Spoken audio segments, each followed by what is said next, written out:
this is Evelyn Lopez. Welcome to another episode of Sustainability in Your Ear, the Earth 911 podcast for the week of August 12th, 2019.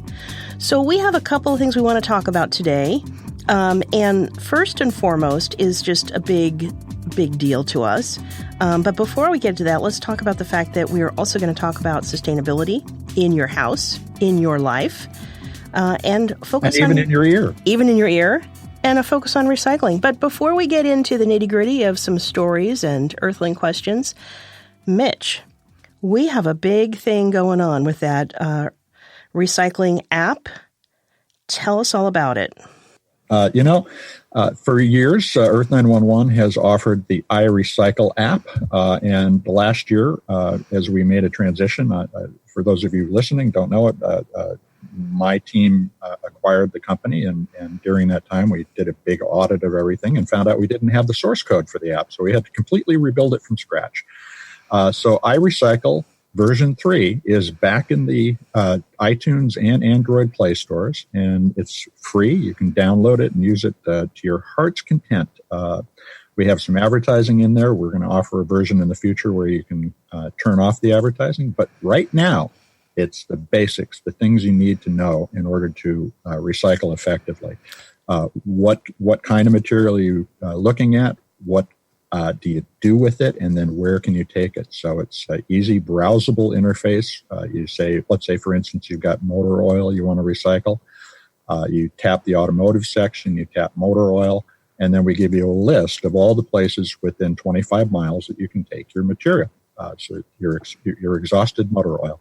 And that'll also allow you to get a map and have a route to the place so that you can find the quickest way to drop it off.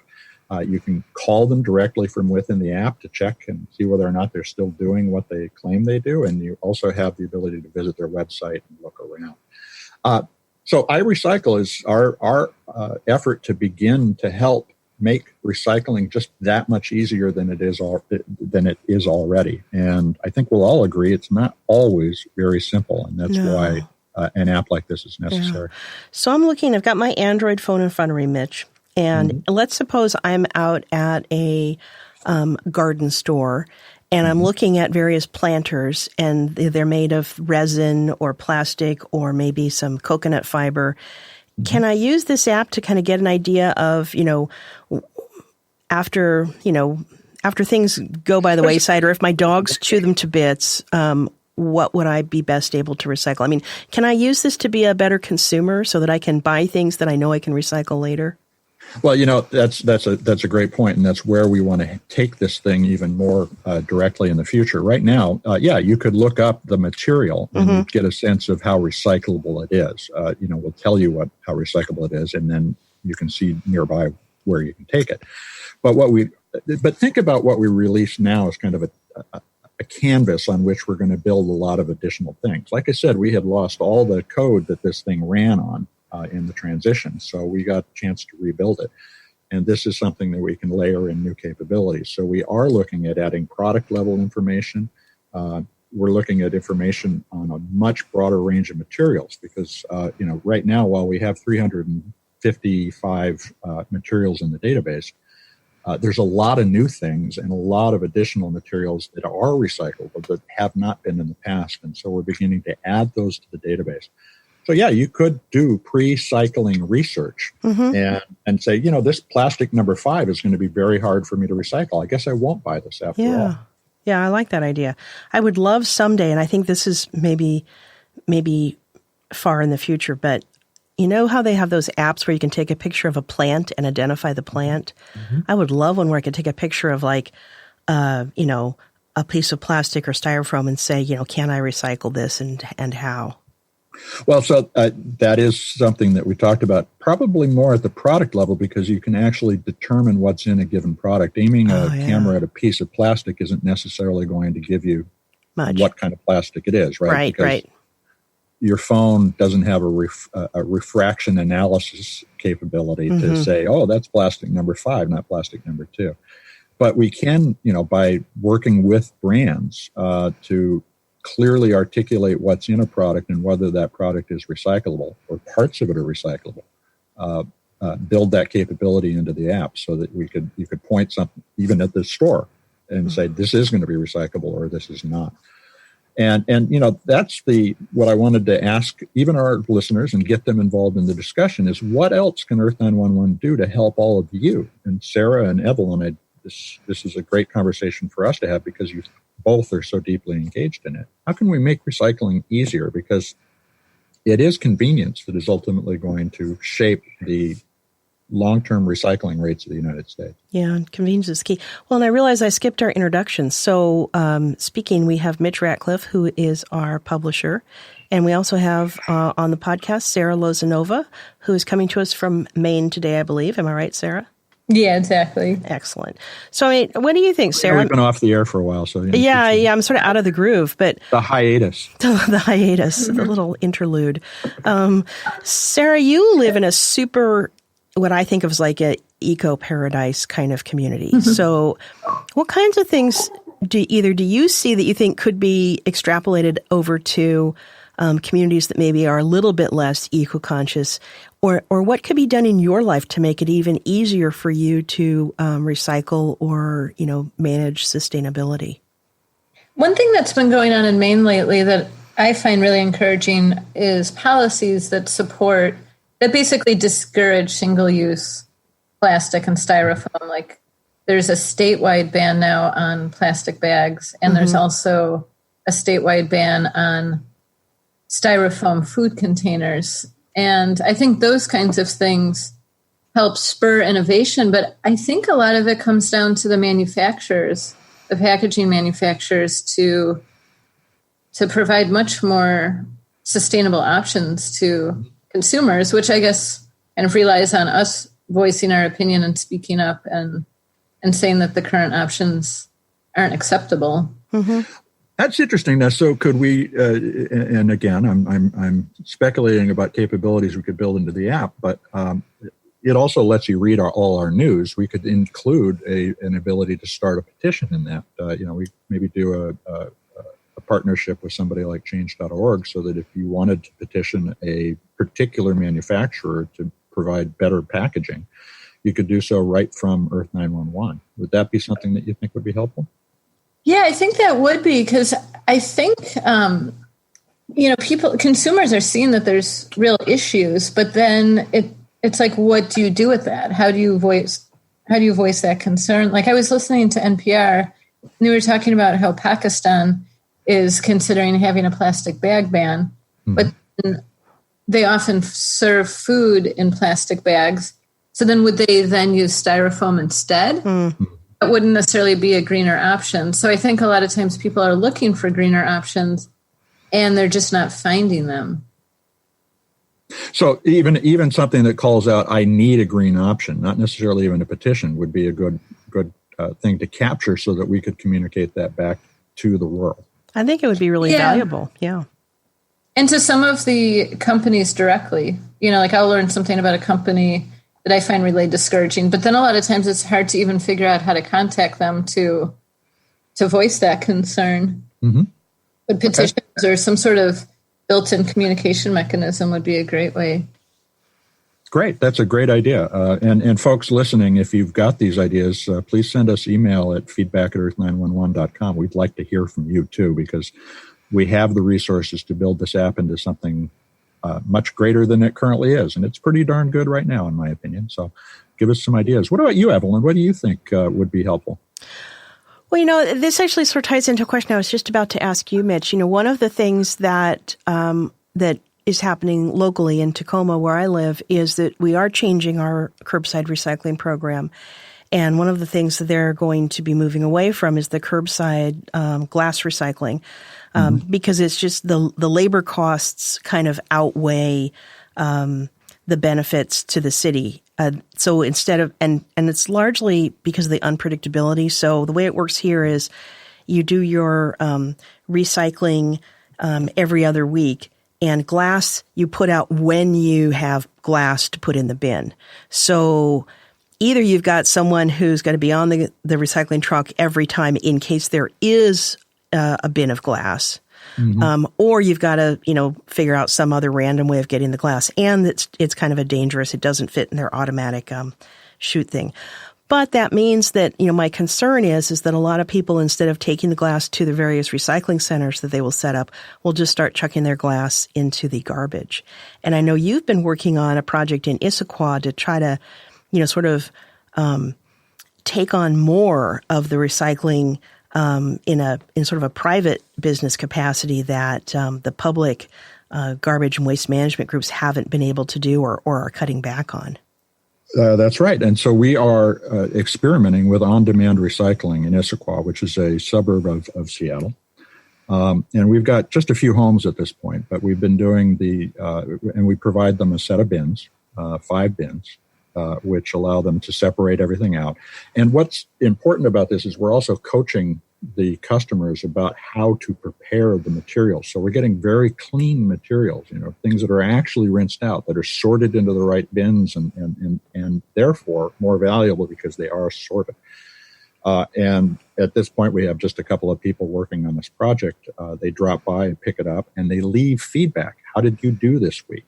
We also have a bin that you can put things in to see whether or not they are recyclable. So if you think something's recyclable, but you don't know, we ask you to put it in this 5th bin, and we'll tell you. And we'll also hopefully find a way to recycle it. The next step in that process is we've identified and will be delivering the materials to specialized recyclers rather than taking it and dumping it at a MRF, a materials recovery facility, where it'll get all mixed back up and then sorted again. So we're hoping to create greater efficiency. And my finding so far is that even glass would not be economically challenging to do.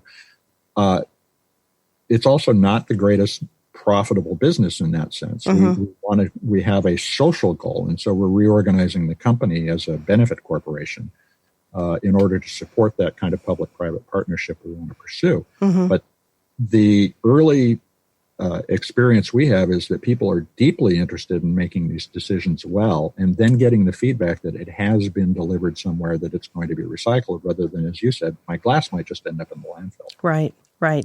Yeah. So that's what I would really love is, I love the idea of more convenience, but I kind of crave that information. What exactly can I recycle? What do I need to do to it? I did a local podcast with the person who's head of our local environmental services program, and it was surprisingly a stress reliever to find out things that I just shouldn't even try to put in recycling because it was a risk to their material handling folks when they sorted it later at the center. Just to know, yes, put this in, no, don't put this in. It was really helpful. Well, and that kind of coaching is what we want to do too. We want to help people avoid injuring folks in the recycling stream, and that is a major source of just problems for ordinary people. Yeah. Another thing that might be helpful, a helpful feature of the app, is to have ideas for how to reuse some of these materials. Like last time I went to the farmer's market, I brought a bunch of empty egg cartons and glass jars. And I was going to, they were things that I would have recycled otherwise, but I know that some of the vendors like those things. And one of the vendors, she doesn't resell things in the glass jars, but she'll sanitize them and use them for canning for her own purposes. Then that helps prevent the purchasing of new glass jars and new egg cartons. Yeah, and so that's another great idea. And like I said, our content is available in the app, but what we haven't done is tied that content, the reuse content, to the database of materials. And that's one of the things that we're going to be doing in the next 6 months. And a lot of companies won't talk about this before they go ahead and do it. I think that's the key here to creating the kind of collaboration with communities that is going to result in better recycling rates, or reuse rates. So that is something that we're planning on building in. And the next step beyond that is, you talked about reuse that you could do, but we could also organize reuse that could be addressed by having people contribute to specific kinds of projects, and hopefully very local projects. In a lot of ways, what the Earthling 911 database can become and what we hope to make it is the organizing point for regional or local solutions, as well as just a map of the entire country's recycling capabilities. Yeah, I wonder, based on what Sarah was just saying, I wonder if you could have like localized sort of community boards, and I mean like bulletin boards on the app, where people could say things like, hey, if anyone has any extra egg cartons, I have eggs and I'm always in need of egg cartons. Start that kind of local share exchange conversation going. And so we have the basis for that in the Earthling Forum today, which is something we introduced about 6-7 months ago. And it's been growing in visitors and conversations, and that would be a great place to do exactly that. And we would welcome anybody who wants to start to organize either a regional or a topical discussion around, say, plastic packaging, and help that conversation get exposed to the brands that we talk to as we do our research for stories. Well, it all sounds pretty good. So, Evelyn, I also have a question for you, Yes. and it goes back to the on-demand recycling. We don't want to do what Uber did, which was just blow off all of the rules in the world. On the other hand, there are very complex solid waste management agreements in a lot of cities, and we need to be aware of how we might be running afoul of some local regulations that ensure a business relationship with the city for a particular hauler. What kind of advice as a lawyer would you give us about how to approach these cities? And by the way, we started in Issaquah by talking to the Department of Economic Development. Very good.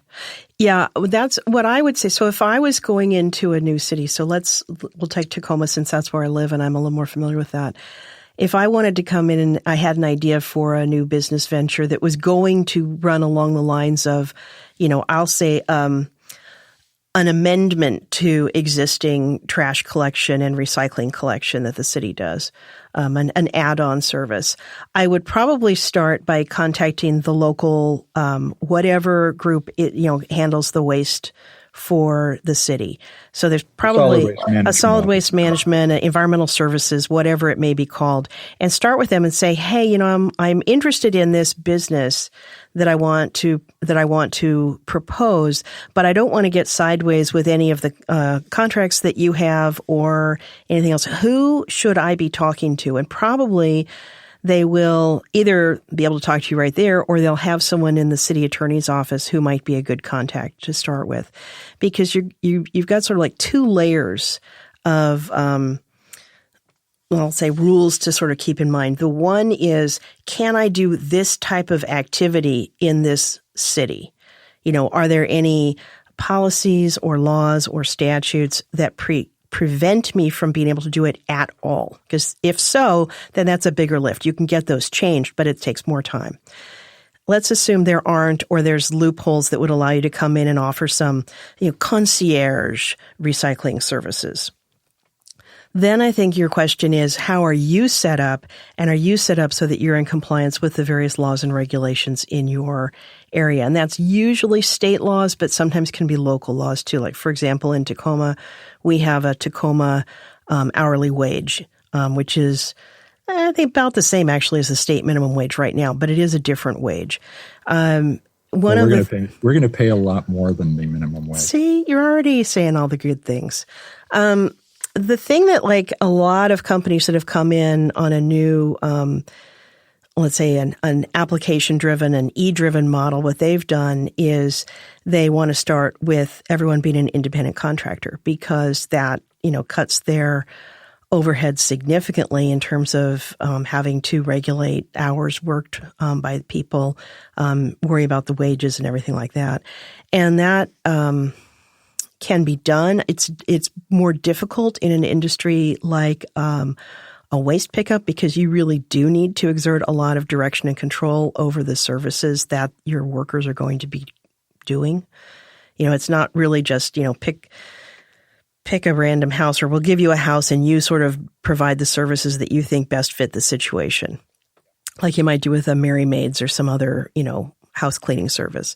Instead, you're going to want to have people that are trained and that are really providing the optimal services. So you're probably looking at employees rather than independent contractors. Well, actually, it's a combination of both, I Is believe. But there are solutions, which I won't get into because I don't want to give away what we think we have as an opportunity. No. But But the other thing is all of these laws are as we move through space and time, all of these laws are sort of open to reinterpretation because the economy is changing very, very rapidly, and cities and state legislatures realize that. And a lot of them want to be more entrepreneurial and want to make it a better place for entrepreneurs. And so any idea, I would say, is worth exploring. Yeah, so that's great advice, especially for other people thinking about starting a recycling-oriented business. We should share this just as that answer on the site. For us, I think our approach is based on, I've been studying the gig economy for years. I've been working in it even longer. And using our ability to help neighbors and add flexibility to the single stream waste system that we have today, which is both a waste and recycling system, primarily oriented around waste. This is where we think there's an opportunity in all that extra flexibility, creating options for people who will say, this is an easier way to get rid of the stuff I want recycled rather than to wonder whether it is simply going into the landfill. And so that guarantee is, I think, our big benefit to offer to folks. It'll be taken care of responsibly. And then the next step is helping them be better at it. We have a plan that will involve employees and master recyclers who will not only be available to everybody who's working in the system, but also to the community if they want to drop by and ask questions. So we've got a lot of clever stuff. I don't want to tell everybody about it all day already, but this is going to be fun to do, and we'll certainly be talking about it here. And I appreciate any feedback from the audience. So again, feedback at earth911.com is our email address, and you can write us if you'd like to get involved or start a forum. We're at that point where Earth is ready to take the next step. Yeah. And the apps are the first instance of that stepping. It also occurs to me that, so I'm probably getting too deep in this, but you might actually be able to do something different other than, you're not really offering a service in competition with the local utility waste management service. You're really offering a personal service to the household. So maybe it's more like an independent who, is available to pick up your couch and take it to the dump. I mean, maybe you're just providing a better type of pickup and an educational service as well. So maybe you don't have to do as much as I was thinking. We're going to find out. Okay. Very exciting.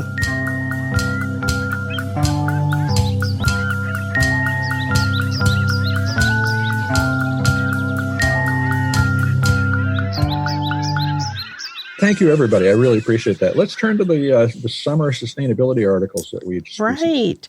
Well, first up is pests, right? Bugs and pests.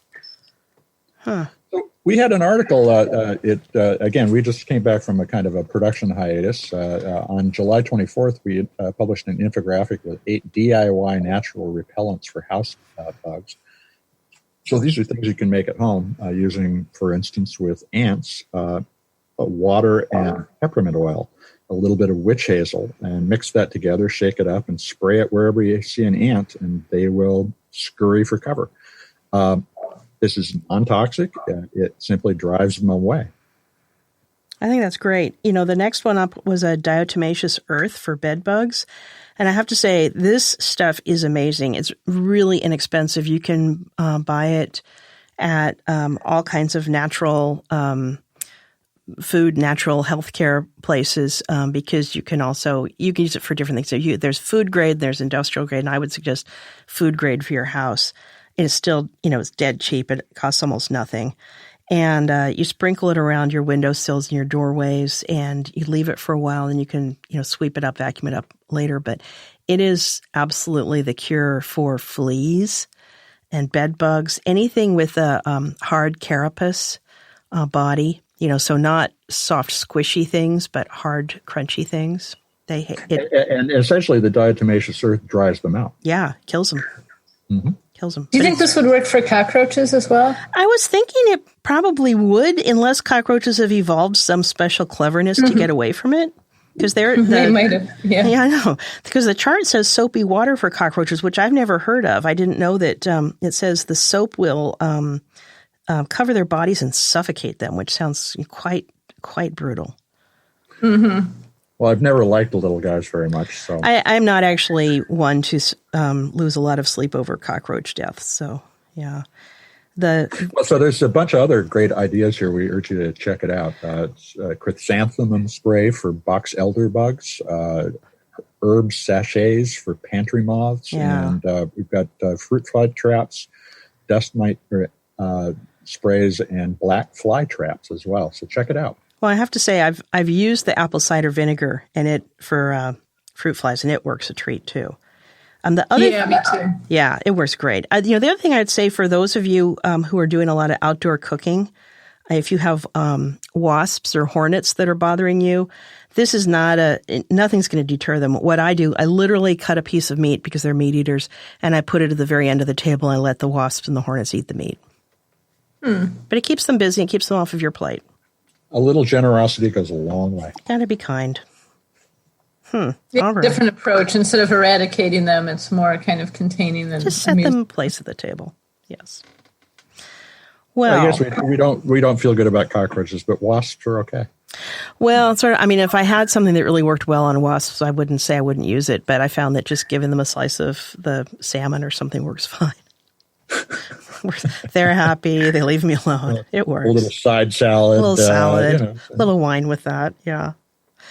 So let's look at another one. We put together a sustainable personal care products piece. It's actually an update of an earlier story and covered what to do about to find organic toothpaste. For instance, unpaced zero-waste toothpaste tablets. You actually chew them and then brush. Is a way to get rid of both the tube, the paste, which is something that clogs sewers, as well as containing things you don't necessarily want in runoff. And we looked at a number of other things, including using organic silk dental floss instead of regular dental floss made from a polymer. Yeah. Yeah. Well, I know, Sarah, you make your own toothpaste, as I recall. Yeah, I often do. The other thing I've done is I've bought powdered toothpaste that comes in a recyclable plastic container. And that's great for traveling, too, because then you don't have to worry about it being over a certain amount of ounces. Oh. So where do you get the toothpaste when you buy it? I either buy the ingredients and make it myself, or I've bought the powdered toothpaste at the local food co-op. Okay, so does Tom's or somebody like that make that? I don't know that they do. There was one that came in a dark container. I'd have to look up the brand. Okay. That made a powdered one. And it seemed to work quite well with my kids, too. They really liked it. Like, it actually seemed a little bit less messy. Somehow, toothpaste can get really messy with, 3 and 4-year-olds. It turns up in the oddest places, but the powder isn't so messy. So, but here's another messy one that the bamboo toilet paper was an interesting option here. Now, bamboo is a renewable resource, but the interesting thing about the toilet paper made by a startup called Number 2. So, I wonder what that's about. They have actually found that bamboo toilet paper eliminates what they call butt crumble, and I'd never really thought about this until I read about bamboo toilet paper, but it seems to be cleaner and more comfortable than regular toilet paper and sustainable. So I think people ought to check this one out. And if you want to find out more about butt crumble, we have a link, but I won't go into it. Okay. Never worried about that before. Yeah. Another thing I use is a bidet on the toilet. You can get these bidet kits that attach to a toilet, and they can really dramatically reduce the need to use toilet paper, by using water instead. Do you find those are efficient with the use of water? Yeah, I don't think they use hardly any at all. Sprays it, and it's just a small little stream of water. So it seems like it's very minimal. Great. Well, we got zero waste shaving and natural shampoos, body moisturizers. So another resource to check out if you're thinking about how to populate your bathroom with sustainable and organic products. Yeah, I have to say, I moved to using a shampoo bar instead of a bottle of shampoo just to try it out, and it's fine. Although I'm now beginning to suspect that there's really no difference between a shampoo bar and a bar of soap, and that maybe a really good soap is all you need in the shower. That's what I'm starting to think now. That's crossed my mind, and then I think I'm realizing how much I'm a creature of habit. Mm-hmm.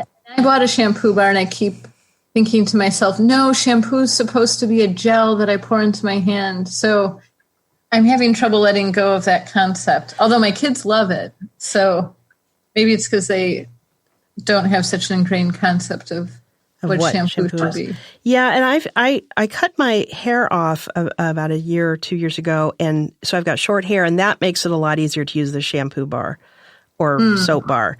I think if I had really long hair, I don't know, somehow a liquid shampoo seems like it might actually work better on longer hair, but I don't know. It's just a matter of pre-soaping. Yeah, exactly. I think it's technique rather than material. I'll work on my technique. Work on your technique.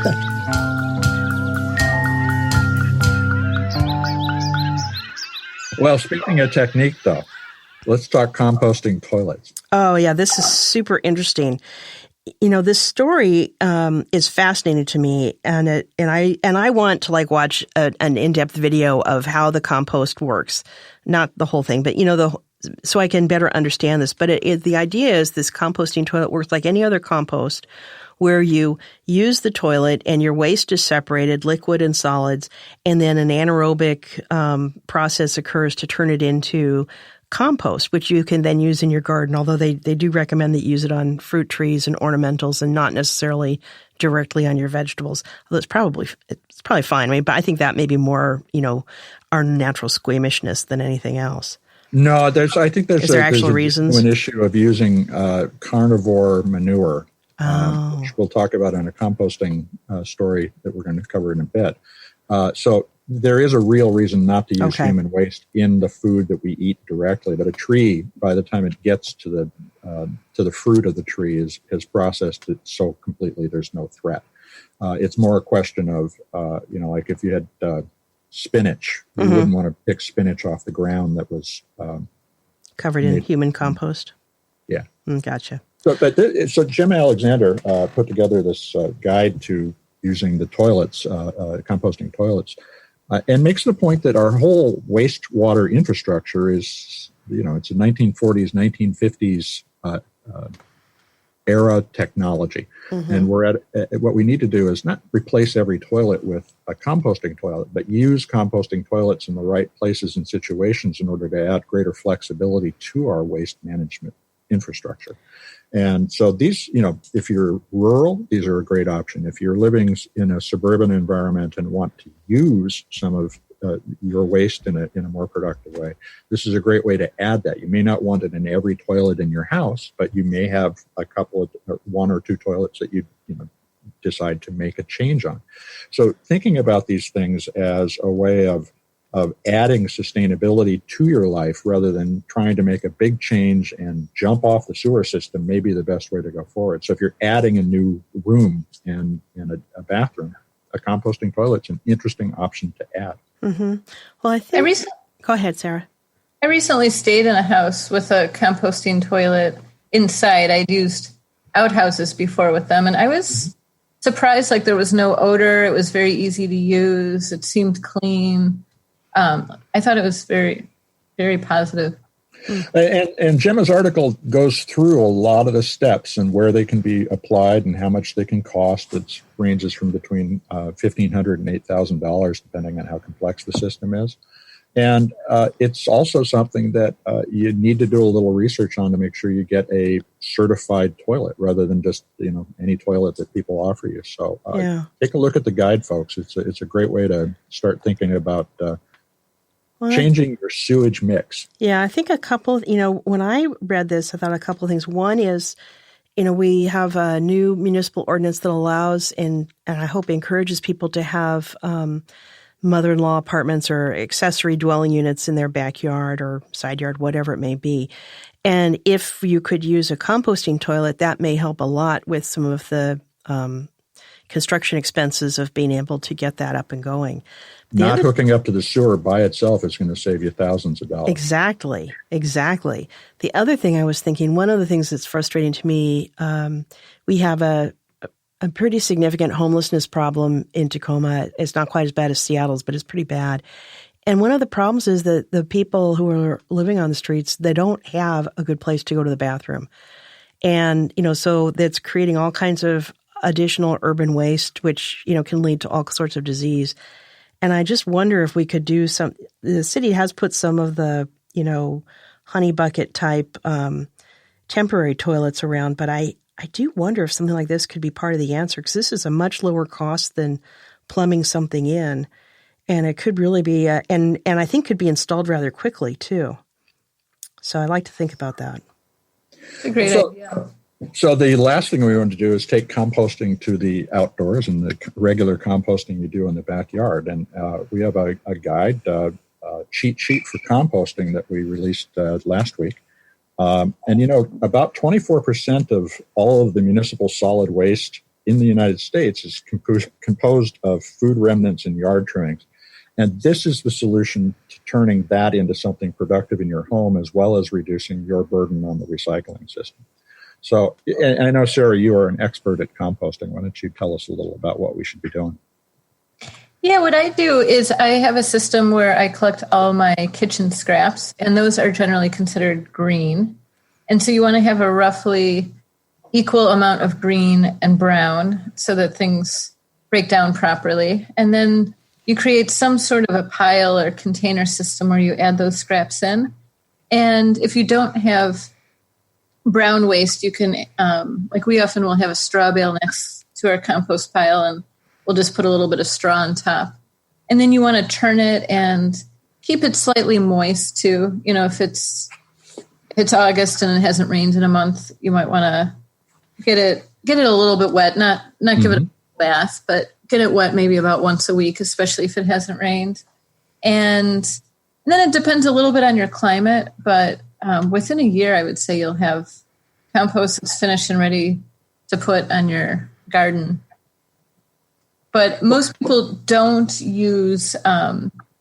put in things like meat, dairy, right, that kind of stuff. It's more kitchen scraps. I always put in coffee grounds and different types of peels.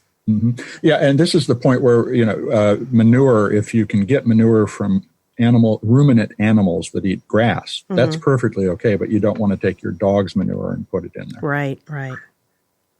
Right.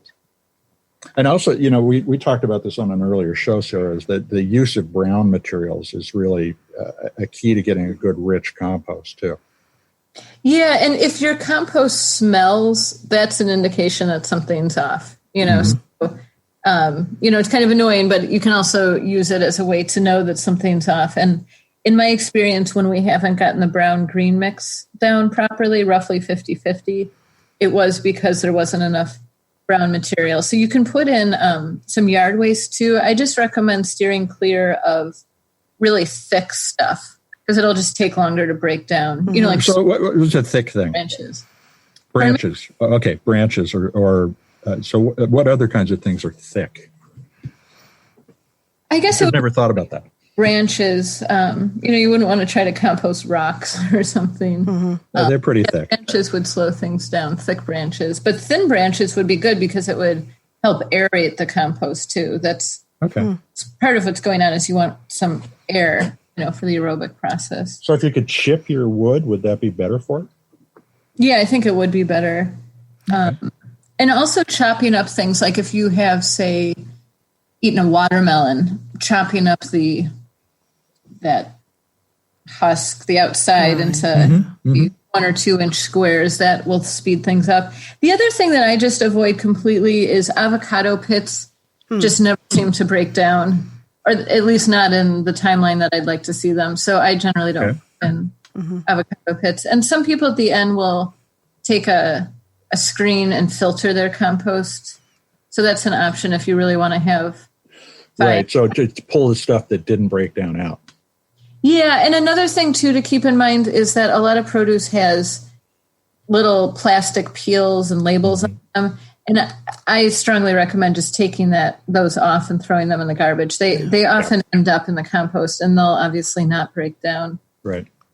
Well, so that's my project. The fall project here is we're going to build a container garden. We're going to do it with bricks, in fact, so that it lasts a long time. And then we're going to do a compost pile for the first time at my house. Oh. And we'll be documenting this. Good. See how badly I screw it up. But this is one of those big steps. We talked a little about the idea of building a 10-year plan for reducing one's CO2 output by 80% or more. And I think this is another important investment for our family to make. And it's going to end up costing between the building the compost pile and the container garden, which should be enough to grow a third of our food next summer, somewhere in the order of around $1,500. Mm-hmm. That's not a bad investment, actually, when you consider how much you're going to save. Well, I find composting really fun, too. And another thing that I like is that it makes the garbage not smell. Because if you're not putting things in your garbage, they're biodegrading. I pretty much only take out the garbage because it's full. I almost never take out the garbage because it smells. So it can also make it so you don't need to take out the garbage as often. And then that also saves plastic bags. Well, and if we can make recycling easier, we can do more at home. That is a huge step forward that each of us can take in terms of reducing our water and CO2 load. Also, just the burden on our communities. If we start to deal with this. If people aren't ready to kind of dive in and start a composting system, there are kind of baby steps you can take. Like I often will take my eggshells and my coffee grounds and just grind up the eggshells with my hands and then coffee grounds and the eggshells directly on the garden soil. So there's kind of little baby steps you can take that won't so your yard is smelling, but where you can. Well, we're jumping in with both feet right into the compost. Go for it. That sounds good. So that's the bulk of our articles for this week.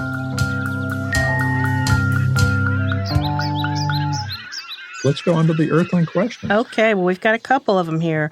So first up, Brian asked by email, he says, and this is very similar to some of the information we were just covering, the plastic floss picks I use are number 5 plastic, and the manufacturer says they're recyclable, but I know my curbside recycler won't be able to process them because they're so small. I was thinking, would inserting them into a bottle that'll be recycled be an adequate workaround? So this is it's a clever way of thinking about how do I get this plastic into the waste stream so that it'll be addressed.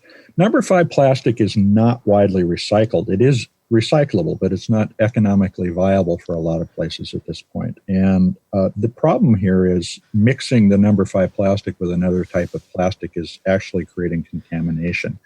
They can't be processed together. And by sticking these little floss picks that he's talking about, if you put the floss pick into a bottle, you've introduced number 5 plastic into a number 1 or 2 plastic bottle. So there's a contamination issue at the plastic recycling level.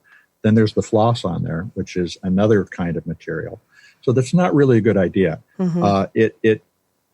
It's more important probably that we get the recycle or the manufacturer of those picks either to change to a more recycled plastic or to ensure that those picks can be recycled. And that's where I think the next step is rather than trying to work around the problem by hiding your number 5 plastic in another bottle. It's better to reach out and say, guys, I don't want to buy this stuff anymore if I can't recycle it. Right. I think that's the answer. And this is the case for many tiny bits of plastic, too, is that theoretically they may be made out of material that could be recycled by someone, but in fact, they're not being, they're not easily recycled at all.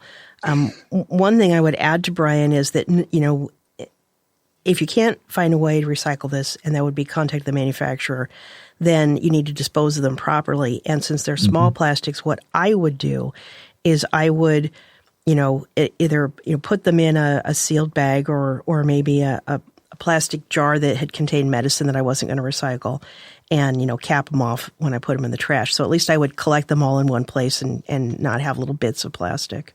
Now, funny thing, the plastic pill bottle, the orange pill bottle, is number 5 plastic. Mm-hmm. Well, that's so interesting. that wouldn't be contaminating the pill bottle. It would be contaminating a water bottle. Mm-hmm. So that's an interesting, and so do it responsibly. Put it in a number 5 plastic container, and then when you go to the recycling transfer station, or when you next speak to your recycling service, say, I want you to recycle my number 5 plastic. Here it is. It's separated. And this goes back to the conversation earlier. It's all about what we do at home so that this becomes easily accessible to recycle.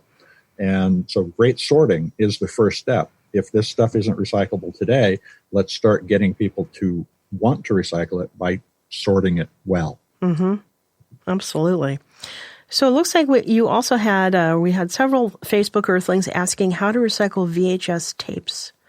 This is big. I think there's a sea change in the world, and everybody's finally getting rid of their VHS tapes, because I think over the last 2 weeks on Facebook, we've had this question 14 or 16 times. But luckily...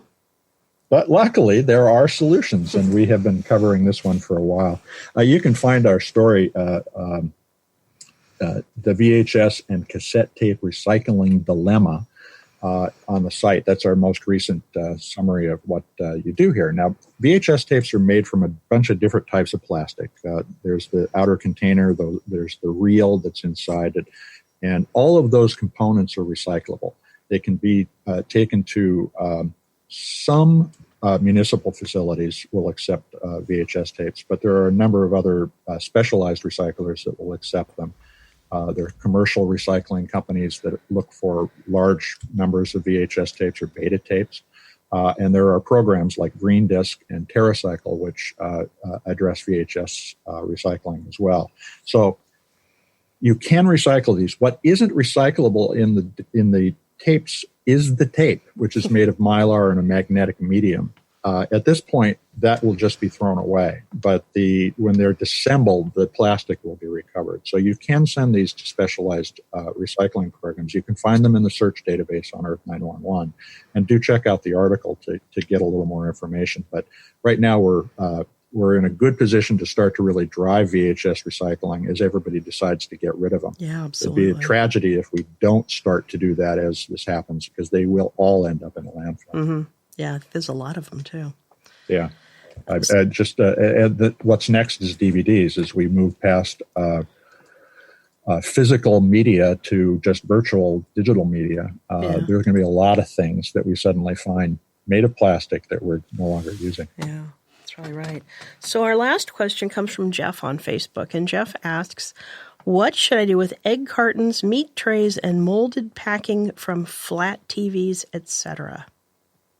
Well, so that's actually a series of different questions. So the molded plastic that we're talking about in meat is a expanded polystyrene, and that's also the same thing that packing peanuts are made of.